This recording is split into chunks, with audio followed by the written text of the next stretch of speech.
As you know, I like to put together montages of the mainstream media to illustrate how ridiculous they are by just showing you what they say in their own words. But President Trump decided to put one together himself and play it at the beginning of Monday's coronavirus daily press briefing. Please, you could put it on. Thank you. People should be more concerned right now with the flu in this country. A lot of people are concerned about the coronavirus because they're hearing a lot of news about it right now. But the reality is, comparing it to the flu, for example, it's not even close to being at that stage. What if it is worse? Is this a moment where maybe countries put politics aside, a little bit of pride aside, and do we have U.S. officials, should U.S. professionals such as yourself get involved? How worried should Americans be about coronavirus? Coronavirus is not going to cause a major issue in the United States.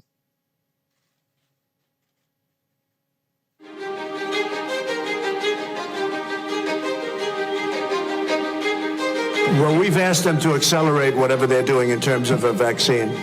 We will be suspending all travel from Europe to the United States for the next 30 days. To unleash the full power of the federal government in this effort today, I am officially declaring a national emergency. Medicare patients can now visit any doctor by phone or video conference at no additional cost. The first 1 million masks will be available immediately. As there were more cases, and it was clear that it was spreading out of China, where it originated, the president took this move that he was widely criticized for by Democrats and even some Republicans at the time, which was he halted a number of flights from China into the U.S. The idea was to halt the spread of the disease, keep transmissions to a minimum. He was accused of xenophobia. He was accused of making a racist move.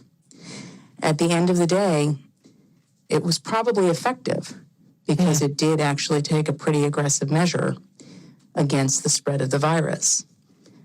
His team is on it. They've been responsive late at night, early in the morning, and they've thus far been doing everything that they can do, and I want to say thank you, and I want to say that I appreciate it. He returns calls. He reaches out. He's been proactive.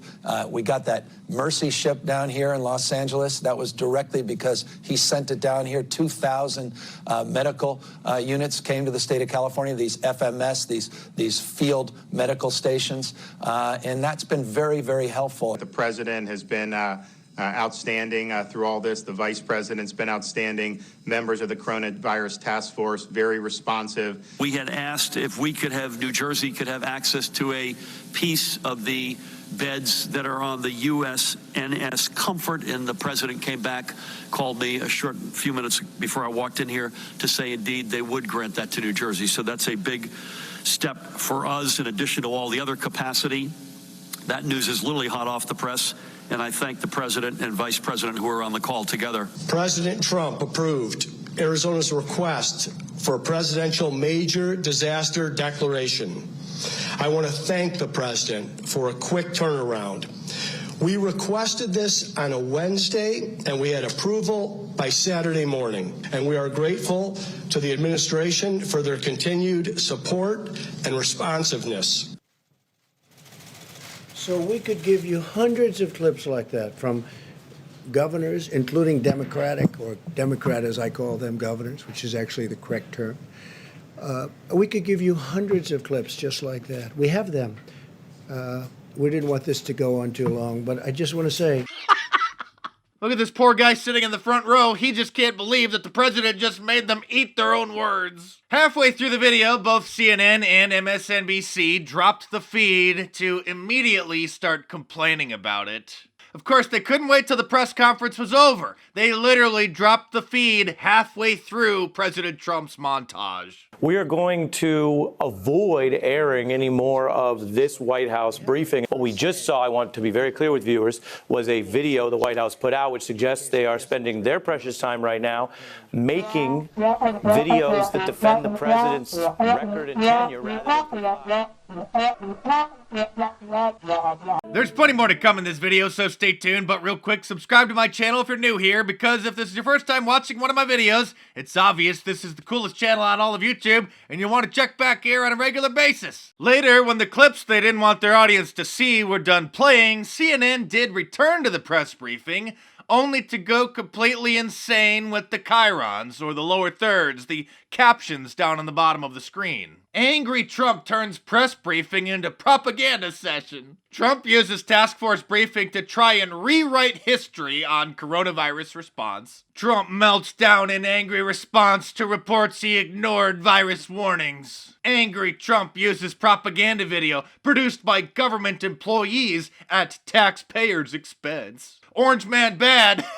Okay, that one's fake, but the other ones are real. Of course, after the press conference was over, they didn't feel any better. Yeah, Anderson, we had a feeling when we came in here and we saw the video screens being set up, and then the president said he had a video for us to watch. He smirked while standing over to the side looking at reporters as that video was playing. To play a propaganda video at taxpayer expense in the White House briefing room is a new, you can insert your favorite word here, in this administration. There are ways to do things, and then there's that. That's just plain out propaganda. Yeah. And I have to tell you, that is the biggest meltdown I have ever seen from a president of the United States in my career. I don't think a reasonable person could watch what we just saw. And it's actually difficult to clarify or assess or synopsize what happened during today's White House briefing.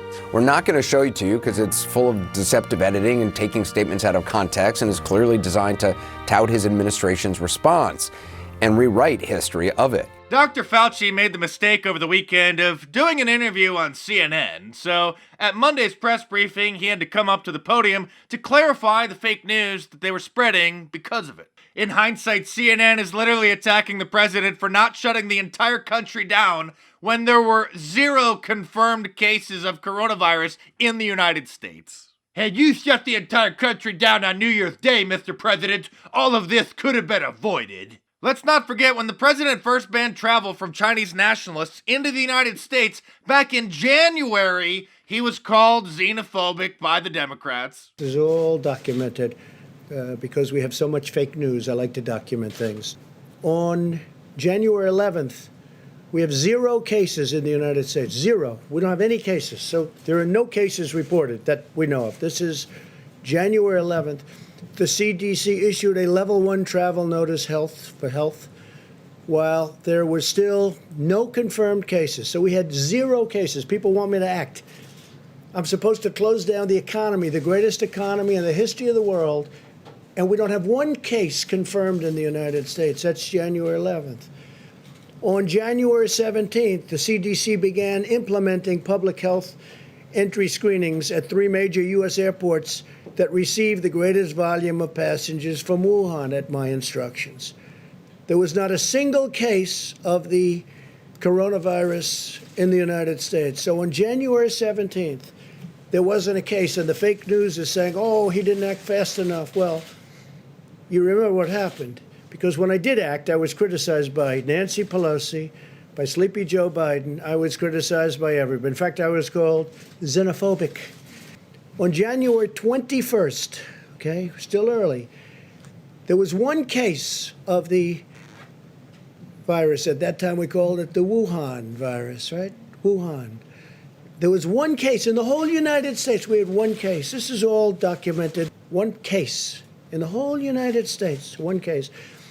I'm supposed to shut down the government, the biggest economy in the history of the world. Shut it down. We have 1 case.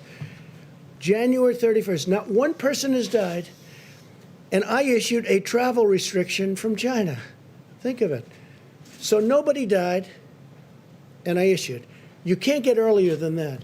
So we have nobody died, and I said, China, you can't come in. I'm sorry, because I saw what was going on. So I issued travel restrictions on that date, even though nobody died, and I got brutalized over it by the press because I was way too early. I shouldn't have done it. Yeah, he still seems to prefer these small fights with the press instead of focusing on the virus And that anti-media propaganda video is an example. He started this briefing with that anti-media propaganda video, which is nothing short of disgraceful. I'm so tired of winning, I've decided to have a sale at markdice.com where you can get free shipping on any of my t-shirts in the US by using the promo code WINNING at the checkout. So now might be a good time to get yourself a Liberalism Find a Cure shirt, an I Love Global Warming shirt, contains facts and opinions that some may find offensive shirt, or any of my awesome designs. So head on over to markdice.com or click the link in the description below, enter the promo code WINNING at the checkout, and check them out!